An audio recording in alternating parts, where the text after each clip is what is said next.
Hi, I'm Dr. Angeli Akey. And I'm Dr. Kathleen O'Neil Smith. Welcome back to the FIRRIMup Doctors, Good Medicine docu-series. We are so glad you joined us. We want to provide you with credible health resources, guide you in your treatment options, and fire you up to take control of your health.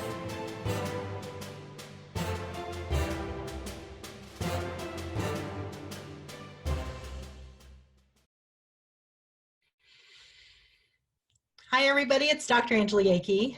And I'm Dr. Kathleen O'Neil Smith in Boston. Here we are, a day in the life of the FIRRIMup doctors in the middle of this COVID-19 pandemic. It's actually Thursday, April 16th, and it's been about 3 weeks since we got together. It's been totally crazy. Really crazy. It is just, as much as things are changing on the news that you hear about, regardless of what station you may listen to, everything's changing so fast in our own practices and in our own areas. And I know that I have many patients who have symptoms, who have difficulty getting tested. We're trying to help them. You've got your setup down there where you can accommodate people. It's really been craziness and very disorganized. Yeah, so since we last talked, I actually have had 4 total people diagnosed with COVID RT-PCR testing, and the 3 are doing fabulous. They're almost normal. One is a 70-year-old healthcare professional who's teetering on the intensive care unit. He, like a lot of healthcare professionals, he waited and treated himself for a week of having a fever to 102. So by the time I heard about him, he was a week into his illness. Good. That's not good. So don't treat yourselves if you're doctors. Yeah. So I swabbed him on a Monday, last Monday, and he had a high temperature and his oxygen saturation was down to 90%. And I gave him instructions if it got any worse, he's to go to the ER. So he's been admitted now for over a week. But is he in ICU? He's always on the brink. He's on like 6 liters of high flow nasal cannula. And I've given the intensivists as well as the infectious disease doctors the Eastern Virginia Medical School protocols that include, for him, I started him on hydroxychloroquine the day I met him in the parking lot, but it was already too late. I think that combination of hydroxychloroquine, Z-Pak, and zinc should be given a lot earlier. By that time, he had already been 10 days into his illness. So, and he had actually treated himself with a Z-Pak the week prior. But no, thank God he's not intubated. But the time course for him crashing from a pulmonary standpoint was about right. It was day 10. And so now. How good is RT-PCR testing? Because that's a pretty important question, because I've had people who clearly have fevers, oxygen reduction, have not gone to the ER over the course of time, 10 days, and they have had negative PCR testing. So I think we should talk about the real-time PCR testing and the swabbing and the saliva. I've had people who have had swabbing and saliva testing. And I want to just note that sometimes you may be refused from that testing here in Boston. It depends upon your symptoms, but generally speaking, we have a lot of testing sites where you can drive up like you do have, and at the hospital sites, and you can get real-time PCR testing through a deep nasal swab or through saliva. So patients of mine who have had anosmia have gotten, meaning lack of smell, have gotten the real time. They have had classic symptoms and they are negative. Other patients, and that's within like probably 5 to 8 days of being unwell. So their exposure would have been before that. They would have been exposed to the virus, within 3 days likely become unwell, or within 14 days become unwell, who knows? We don't know any of these answers to any of these questions. But then another week later got some PCR testing. Nasal swab, deep nasal swab, negative. Let's talk about what that means. I think that means that either the testing wasn't done well, but I think at these sites, these people are trained to do the testing, so I suspect it was done well. And I suspect that she may no longer be shedding. Sure. She may no longer be shedding virus from the nasal passage. And I think that's really important. My second patient yesterday, these test results came back yesterday, who got tested relatively acutely within 5 days, 3 days of not feeling well, with fever, shortness of breath, chest pain, muscle pain, you name it, had a saliva test done for real-time PCR, which is testing the virus. not antibodies, testing the virus, and she was negative. And I would say most likely the second test that got the saliva test was an immunocompromised patient. So I'm kind of surprised that she was negative. I think it could be a sampling error, or maybe she's not shedding, or I don't know. I mean, I don't think we know, but I think that you may not always get a positive test. So she basically, on her Apple Watch, basically downloaded everything and had sent me daily information on that. I think one of the things You get a pulse ox on your, I didn't know that. You can get a Yeah. pulse oximetry reading on your Apple use Watch. a pulse ox. Oh, that was great. Very good. It's a real medical device. Yeah. Two things I want to talk about Yeah. is comorbidity. So what is comorbidity? I mean, I think some of the things that people are talking about are age, gender, males, and other health problems. Age, we think of it can't be changed, but really age can change, because what age relates to is immunosenescence. So if you are 60 years old, you could be well and not have dramatic immunosenescence. Your immune system might not be sleeping. It might be wide awake and working well. You could be 60 years old and have, the worst immune system in the world. So that parameter can absolutely be changed. It's more related to your biological age as opposed to your chronological age. So I think that's really, really important. In terms of gender, it's not really the hormones that are dictating how people are responding to COVID.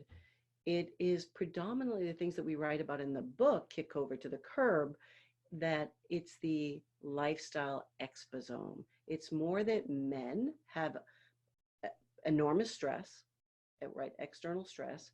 They tend to smoke more. They tend to eat more poorly. They tend to sleep less than women. They tend to drink more than women.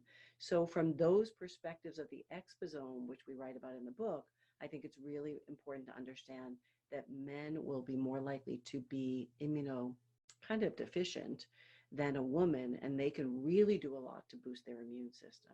And then the third one, when we think of comorbidities like heart disease or blood sugar problems, diabetes, that's probably number 3 in the list.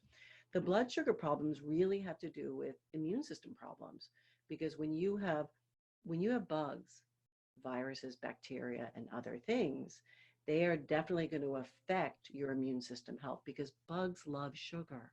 If you have high sugar, what do bugs do? They grow, they multiply, and it's not always the good bugs. And that is how the gut microbiome, the bugs in the gut that you feed, the foodome, the food that you feed the guts in the GI tract, the bugs in the gut will be influenced, because if we feed those bugs sugar, they become unhealthy. Our microbiome becomes unhealthy. And there have been articles in many types of magazines, Nature magazine, Science magazine, that basically discuss how the microbiome of the GI tract directly affects the microbiome of the lung, and how healthy the lung is from an immune system perspective, including in people who have like COPD. And people who have COPD usually will have an unhealthy gut microbiome, which is not something that we understood more than 20 years ago. So we're going to talk in our book about the exposome, the microbiome, and all of these particular different components. And I think it's really important that you understand those in terms of how much immune system resilience, how much immune resilience do you have, and how can you boost your immune resilience based on changing your external environment? Because the reality is, this COVID is just the straw that broke the camel's back. It is not the basic problem. The basic problem is the resilience of the immune system. And when you have comorbidities, they impact the resilience of your immune system. So always coming back to, if you don't have time to be sick, you better make time to be well. You better make time to be resilient. You better make time to have a National Guard that's right there at the ready. You better provide some immune resilience with the things that we're outlining in the book, particularly zinc, vitamin C, vitamin D, omega-3, probiotic, you name it, immunoglobulins, colostrum. Absolutely. Yeah, I think that that's a really good point, is that this is COVID virus has put a stress test on people's immune systems, and those who were borderline healthy to begin with haven't done as well. They end up getting intubated or we lose them. That just brings up my third case of COVID. It reminds me of my 63-year-old man who I believe got his COVID at the gym. So he's a really buffed Army guy, and he actually had called me with a fever to 102, but he really didn't sound bad. So I see him the next morning and he's got the classical conjunctivitis or red eyes that we're seeing 1 out of 3 times. And he's got a fever to 102 and his oxygen's in the mid 90s and he feels decent. He doesn't feel bad. So then I check on him Monday, 3 days later, and his swab hadn't even come back positive yet. It was still pending. And he goes, "Hey doc, can I start doing push-ups again?" And I said, "No, absolutely not. I think you have COVID." And then, day 6, it took 6 days for his to get back. He was COVID positive, but he had gone into the disease very, very healthy, buffed and in shape, working out every day. And he's doing beautifully. He's now week 3 and he's totally normal. And he's just begging to go exercise again. So 63, you said? Yeah, 63. So this is a guy who's 63 with a good immune system. We know people at 63, and all of you do. Everybody knows someone at 63 who doesn't have a great immune system. So it's really important that we understand that age is a modifiable factor because it relates to your biological age. How old is your system as opposed to how old are you on your birthdays, by number of birthdays. This is really important.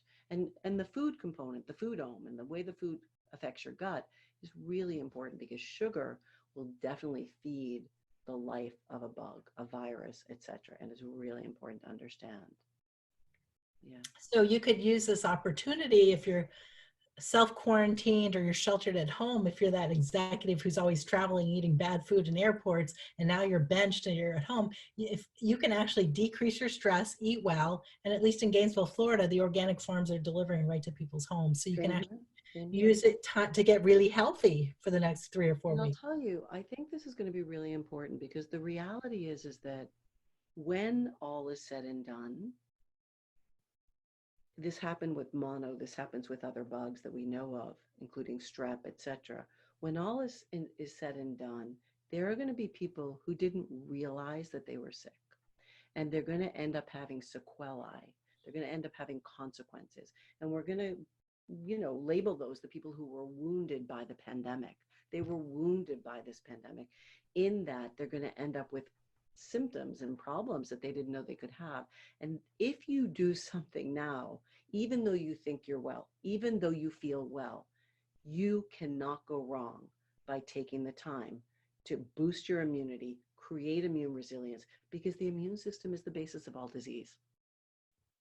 It could be autoimmunity, it could be inflammation like heart disease, stroke, diabetes, you name it. Autoimmunity like rheumatoid arthritis, diabetes, type 1, lupus, any of those. It could be cancer. Cancer is very much related to autoimmunity. So all of these are all immune system problems. And if we boost our immune resilience, we are going to decrease our risk for any of those problems in the future as a result of having the immune system challenged by COVID or any other thing in the exposome that we aren't aware of.